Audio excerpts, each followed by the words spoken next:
The big lunch, picnics and street parties across the UK to celebrate the coronation. There was even one at Downing Street, and members of the royal family dropped in at a few others. Coronation cakes and bunting as far as the eye could see. But in Brixton, South London, they do things differently. This was a coronation carnival, and more an excuse to have a party than love of monarchy. I'm doing this all for the communal side of it. The monarchy is sort of not my favourite thing. I quite like Prince Charles and the stuff he does. He puts so much back into the community.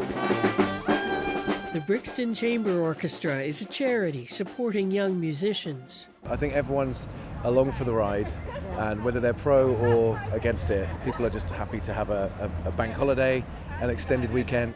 The orchestra is en route, with the help of a giant foot, to a party at a local council estate. Opening with the Calypso version of God Save the King. But feelings here are mixed too. Obviously, as you can see by the fact that I'm not exactly Caucasian, my opinion of the monarchy is not the best. Time will tell. The continuity King Charles has promised for his reign was clear in his coronation ceremony, dripping with ancient tradition. The change he's also promised has yet to come. But there were hints of it, non-Christian faith leaders included. The weight of the task Charles has set himself is a heavy one. And there were reminders along the procession route that not all favor a monarch as head of state here. For those who do, though, the celebrations continue. A concert at Windsor Castle in honor of the king, getting just about everybody up on their feet.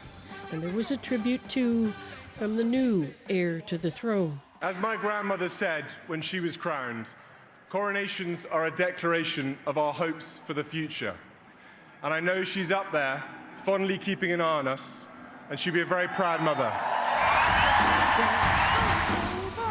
Charles became king the moment Queen Elizabeth passed away, but his coronation draws a more formal line between their reigns. His now begins in earnest.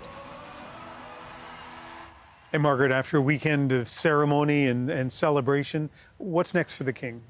Well, people are certainly going to be watching. He has said he's going to preserve tradition and at the same time modernize the monarchy. And a lot of people don't think that's possible, especially when you're talking about inherited privilege. One of the other things to think about is that we know what he thinks because he's used his position as heir to the throne to be quite outspoken for a very long time. That creates expectation, and the change now is that as constitutional monarch, he's not going to be able to be that outspoken. So people are going to be watching to see whether he's able to stand back and let things flow, or whether he'll still try to influence. And I think a lot of people will want him to influence. All right, Margaret, thank you. Thank you.